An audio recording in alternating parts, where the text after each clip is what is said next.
eu lembrei do meu começo, falei, meu Deus, eu tenho que manter a calma. Daí eu comecei. Uma vez na Veja saiu que ele seria o sucessor do Silvio Santos. Verdade. Eu tô esperando essa sucessão desde quando eu era criança. Celso, pra mim, é um dos maiores, sem brincadeira nenhuma. Pela energia, simpatia e tudo, ele é um dos 5 maiores comunicadores do país hoje. Eu, de verdade, eu ficava esperando, assim, na minha adolescência, eu falava, ele vai suceder o Silvio Santos. E aí, cara, minha adolescência passou, eu vou fazer 40 anos, esse cara tá aqui na minha frente, mano. Pois é, mas você tem que lembrar que o Silvio Santos parou e tá descansando faz pouco tempo. Faz 1 ano que ele tá na casa dele. E eu nunca quis ser o sucessor do Silvio Santos. O que aconteceu foi, numa grande generosidade do Silvio, quando eu comecei... Genialidade. Quando eu comecei, eu era um cara da produção e entrei no lugar da Angélica. Tanto é que a reação do público, quando me viu entrar no programa, eram 250 estudantes esperando a Angélica entrar. Eu entrei pra apresentar, eu fui vaiado na primeira apresentação que eu entrei na televisão. Sabe o que é você entrar no palco e 250 alunos te vaiarem e você ter que fazer o programa? Então, foi muito pesado. O Silvio percebeu que isso poderia acontecer com o público. O que ele fez? A Veja perguntou, e esse menino aí? Ele falou, não, esse aí tem tudo pra me suceder. Mas ele estava no auge da carreira dele. Só com essa frase, ele colocou um combustível ali que eu voei igual o foguete do Elon Musk, que veio...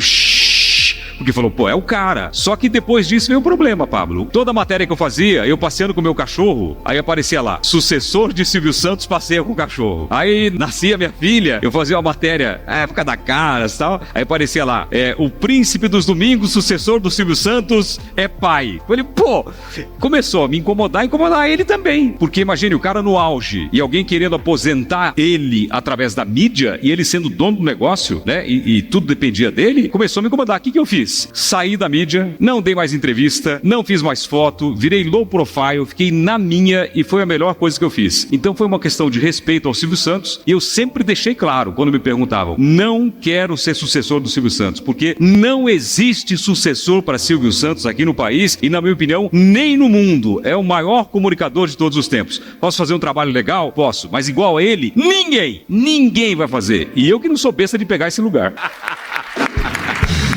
Grande Silvio Santos. A gente tem casa lá em Orlando, a gente ficou umas 2 ou 3 ruas da casa do Silvio. E aí, meus filhos foram pra lá almoçar um dia, eles têm amizade com os netos do Silvio. E eu falei, mano, vocês viram o Silvio Santos? O Cenoura Bravanel? Aí eles, a gente viu um vovô lá sentado assistindo televisão. Eu falei, cara, você não tá entendendo, você tem que ter reverência pra falar do Silvio Santos. É o Silvio Santos. Eles nunca viram televisão, meus filhos. Eles nunca pararam assim, ó, sabe quem é o que de televisão. William Bonner, eles não sabem quem é. Silvio Santos, eles sabem por causa da amizade, do tanto que eu já falei dele. E eu vi e falei, mano, vocês entraram na casa do homem e não pediram um autógrafo, você não falou Silvio, aqui, ó, eu até hoje, ó, Celso, eu não conheço o Silvio, pessoalmente. Fico doido pra conhecer ele, é uma lenda viva. Isso vai acontecer, eu espero. Amém, vai acontecer. Agora, a primeira vez que eu tive contato com o Celso Portiolli, eu quero contar pra vocês uma técnica de network, quando você chegar perto de um famoso. Eu confesso que eu fiquei abalado, eu entendo quando a pessoa treme, quando chega perto de mim hoje, por causa dessa onda de fama de internet. Eu tava sentado, a gente morou, ele ainda mora nessa rua, né? Eu morei na mesma rua que o Celso, e um dia sentado numa banca de pastel, tô sentado, o Celso, pela voz, essa voz dele, ele começou a falar e eu, não é possível que é o Celso Portiolli. Aí eu olho pro lado, era ele. Aí meu coração acelerou, eu com pastel, ele com pastel, e eu falei assim, desculpa, você que é o César Filho? Aí ele olhou, tipo, não, eu sou o Celso. Aí eu falei, tudo bem, Celso? Aí rolou a conversa ali, foi da hora, o primeiro contato com ele. Só que essa é uma forma de você chegar num famoso e tratar ele como uma pessoa normal. Isso funciona com 100% dos famosos. Então, Miguel, como eu tava falando pra você, tem uma história aqui. O cara já pegou o espírito do Léo Lins aqui, ó. Léo Lins tava antes de você aqui. Isso aí tem uma história minha quando eu fui dar um autógrafo, porque como fala meu nome rápido na televisão, então, Celso Portiolli, muita gente entende Sérgio Portiolli, só que Sérgio é meu irmão, eu tenho um irmão chamado Sérgio. Então o pessoal chega pra mim, ô Sérgio, me dá um autógrafo. Daí eu falo, qual o seu nome? Ela fala Ana, eu pego e escrevo Maria. Daí ela pega e fala assim, mas meu nome não é Maria, eu falo, nem o meu é Sérgio. Temos mais uma pessoa pra se inscrever no stand-up, já percebeu? Já é o quarto humorista aqui que passou aqui. Ô Celso Portiolli, como é que você descobriu que você era comunicador? Cara, uma história muito interessante. Eu fui expulso da escola e na minha cidade não tinha rádio. Eu morava numa cidadezinha muito pequena, chamada Ponta Porã. E eu fui expulso da escola e tive que ir pra Curitiba. Eu, antes de falar pro meu pai... Ponta Porã, em Mato Grosso do Sul, é. E meu pai nunca soube que eu fui expulso da escola. O que ele soube é que um filho muito dedicado pediu a ele pra mudar de escola e que queria estudar numa escola grande, numa cidade grande. Eu nunca contei pro meu pai que eu fui expulso. E quando eu fui pegar a minha transferência da escola, a diretora disse pra mim... Você tá vendo as chaves que estão sendo faladas nesse vídeo? Anota tudo. Irá precisar de tudo. Se fez sentido pra você, não esquece de deixar o seu like e comentar aquela pessoa que precisa ouvir isso e compartilha para aquele amigo que não sabe o que fazer da vida. Foi a primeira porrada que eu levei na vida. Eu era o cara mais bagunceiro da escola, ela pegou, me entregou o papel e disse assim pra mim: não aceitamos retorno de vagabundo. Eu não pude nem chorar pro meu pai falar, porque ele não sabia que estava sendo expulso. Eu falei que eu tenho 11 irmãos, 7 irmãs, estavam quase todos em Curitiba, meu pai pagando estudo pra eles. Eu falei, eu quero morar em Curitiba com os meus irmãos e estudar lá. Peguei minha transferência e fui pra Curitiba. Quando eu cheguei lá, me matricularam numa escola positivo. Quando fizeram as contas, eu tinha que tirar tudo 9 e 10 pra passar. Aí eu descobri que eu não conseguia ler. Eu lia e não entendia. Dislexia. Não sabia. Isso não foi diagnosticado naquela época, na minha vida, não foi. O que eu comecei a fazer? Tinha um radinho 2.0 em casa. Eu comecei a gravar as matérias e ouvir. Então eu gravava e ouvia, gravava e ouvia. Eu com 13 anos de idade já imitava todo mundo, todos os personagens de Quariz. Eu não sabia que isso era um dom, que era um talento, mas era a atração da família. Então eu gravava e ouvia, gravava e um dia eu ouvia, e um belo dia imitei um locutor, porque eu fazia imitações, como não tinha rádio na minha cidade, eu ouvia as FMs de Curitiba e imitei um locutor. E aí eu comecei a fazer imitações de locutores naquele radinho. Eu estudava e gravava, estudava e gravava. Eu cheguei a gravar, Pablo, assim, durante anos, 8 fitas cassetes por dia imitando os locutores. Aí tinha aquela história do vagabundo, que a diretora falou, e teve uma outra história que mexeu comigo. Um dia, numa festa de família, no final do ano, eu falei pra família, eu vou ser locutor, né? Era novinho, eu tinha 16, 17 anos, aí a família, que locutor, com essa voz vai ser locutor e tal. E eu lembro que eu fui embora chorando do restaurante.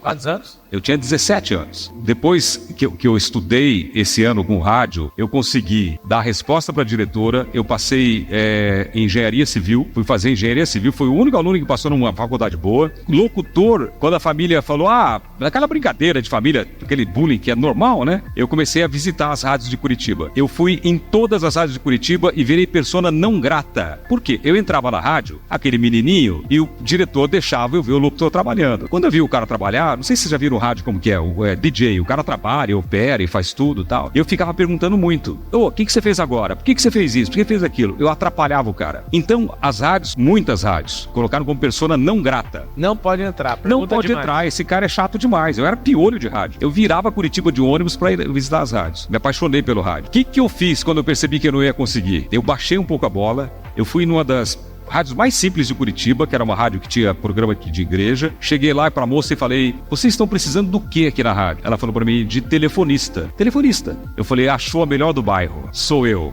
E eu peguei essa vaga. Brabo. E eu peguei essa vaga, então eu anotava pedidos de música. O pessoal ligava, que música você ouvia? Eu passava pro locutor. Aí eu fazia transferência de chamada. Eu passava pro dono da rádio. E quando eu passava para ele, eu dava engrossada na voz. Tudo bem, seu Davi? Uma ligação pro senhor. Daí ele falava, você tem uma voz boa. Eu falava, muito obrigado. Tá? Ele não sabia disso. E eu fiz amizade com o dono da rádio. E ele me deu uma oportunidade. Ele falou, cara, você quer fazer locução? Eu falei, eu quero. Ele falou, você tem uma oportunidade comigo. Ele falou, vem fazer o Jornal da Madrugada. Curitiba. Eu falei, hoje eu tenho uma grande oportunidade. Eu peguei, levantei bem cedo, era 4 da manhã, saí de casa a pé, indo pra rádio. Eu falei, hoje eu tenho uma oportunidade. E foi esfriando aquele frio de Curitiba. Quando eu cheguei perto da rádio, eu falei, hoje eu tenho uma chance. Cara, um frio. Eu cheguei na rádio tremendo, de medo e de frio. E me colocaram, eu lembro até hoje, foi terrível. Me colocaram no estúdio, tinha um locutor profissional, tinha uma locutora profissional, eu no meio, com uma carinha de moleque com um papelzinho na mão. Entrou a vinheta, Jornal da Rádio Apolo. E aí a moça leu a notícia muito bem, o locutor também todo impostado, e veio pra mim. Quando veio pra mim, gelou tudo, eu comecei a ler. E não sei o que, não sei o que, não sei o que. Eu enrosquei numa palavra, vicissitude, que eu nunca tinha lido na minha vida. Mas e fiquei. Que a pessoa escreve essa palavra? Sei lá. E tava lá, vici, eu fiquei vici. Me apelidaram de Cascavel, pra você ter ideia. Cara, de novo eu fui embora chorando da rádio. Bullying. Falei, cara, não é pra mim, eu não vou conseguir. Aí o que eu fiz? Eu fui pra casa, porque eu nunca tinha lido um jornal. Eu ficava imitando os locutores, né? Agora você vai ouvir a música tal. Fazia locução de rádio, de FM. Comecei a ler notícia, comecei a narrar esporte, comecei a fazer chamadas de rádio. Esse negócio de enroscar é tão grave na minha cabeça até hoje, esse trauma. Olha só, que domingo agora eu fui fazer uma chamada de jornalismo, eu enrosquei numa palavra. Me veio um filme do meu começo de novo. Só que eu tava ao vivo com a cara na televisão. Eu fui falar, não sai, ó. Eu fui falar caricaturista. Só que era assim, humorista, desenhista, não sai, ó. E não saiu. Eu lembrei do meu começo, falei, meu Deus, eu tenho que manter a calma. Daí eu comecei, caricaturista, falei devagar e saiu. Porque eu tava ao vivo, mas pra você ver como que aquele trauma até hoje me incomoda. Quando tem que ler uma notícia, me remete àquele trauma daquele momento. Coloca aí no painel de LED uma grande solução pro seu portfólio, é o método IP. Ele vai desbloquear. O seu portfólio vai desbloquear desse trauma. Interessante que todo bloqueio tem intimidade com o propósito. Você chegou nisso, aconteceu isso e você é um dos maiores comunicadores que nós temos da nossa geração. Obrigado por assistir esse vídeo. Você é especial pra gente. E toda essa sabedoria deixamos como forma de contribuição para o seu futuro. Nunca esqueça, depende mais de você do que dos outros.